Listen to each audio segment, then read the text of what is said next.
Back in the 90s, the Corvette ZR1 earned the nickname King of the Hill. But eventually, putting the engine in the front of a rear-wheel drive car hits a physical limit for how much power you can actually put to the ground. To solve that traction problem, Chevrolet moved the engine behind the driver for the 8th generation, or C8 Corvette. This relocated the car's center of gravity rearward, giving it the balance and off-the-line grip of a European exotic. But that new layout created a massive thermodynamic crisis when engineers dropped in the LT7. The LT7 is a custom-built twin-turbocharged V8 engine, producing 1,064 horsepower. Those twin turbochargers generate an incredible amount of heat under the glass hatch. At full throttle, the turbines reach about 1,000 degrees Fahrenheit, which is roughly 2/3 the temperature of the space shuttle during atmospheric re-entry. Without a highly specific strategy to extract all that heat, this 1,000 horsepower reactor would literally melt its own engine bay before you could finish a single lap on a racetrack. To figure out exactly what they were up against, GM's engineering team quietly bought a Ferrari SF90 Stradale.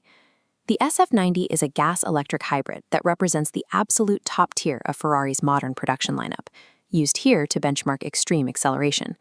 They also brought in a Porsche 911 GT2 RS. This specific model is widely considered the gold standard for how to engineer a high-horsepower rear-wheel drive sports car with turbochargers. Chevrolet cleared those targets. The new ZR1's power output actually exceeds both of those million-dollar European benchmarks by a significant margin. The engineering challenge was figuring out how to deliver that exact level of extreme performance on a platform that regular buyers could actually afford. In 1963, the Corvette featured a distinctive piece of glass right down the middle of the rear hatch. That famous split window design was short-lived and purely cosmetic, making it one of the most sought-after rarities in Corvette history. For the new ZR1, former Corvette chief engineer Taj Jukter brought that design back. Jukter was the lead engineer who oversaw the development of the mid-engine architecture, and he repurposed the split window into a highly functional carbon fiber spine. When you push this car hard on a track and bring it to a stop, the air boiling out of the engine lid is so intense that the rear half of the vehicle disappears into a shimmering heat mirage. This 3D thermal mapping diagram shows exactly how that hot air is drawn upward and exhausted out. The louvered vents in the spine act as a massive heat extractor, while the angled slats are positioned to keep rear visibility relatively clear for the driver. The resurrection of the split window gives the ZR1 its most striking visual feature, perfectly aligning a beloved piece of automotive history with the absolute necessity of modern thermodynamics. Managing heat is only half the battle. To keep the car completely glued to the track through high-speed corners, Chevrolet developed the ZTK Performance Package.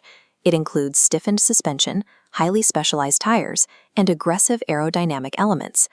Massive air inlets on the sides swallow incoming oxygen, while a specialized flow-through hood channels air directly over the intercoolers to drop the temperature of the turbocharged air before it hits the engine. This wind tunnel simulation shows the ZR1's aerodynamics in action. Blue particle trails over the rear wing and dive planes create high-pressure zones, pressing down with 1,200 pounds of force. Beneath the smooth underbody, fast-moving air creates a powerful suction effect, maximizing grip. By aggressively manipulating the air moving over, under, and right through the chassis, the ZR1 achieves the highest downforce of any production vehicle Chevrolet has ever built. All of this engineering is put to the ultimate test at the Nürburgring Nordschleife. The Nordschleife is a grueling 12.9-mile racetrack in Germany, used by automakers worldwide to prove a vehicle's handling and endurance. There, the all-wheel drive hybrid ZR1X variant clocked a lap time of 6 minutes and 49.275 seconds. That run took the American production car record right out of the hands of the Ford Mustang GTD.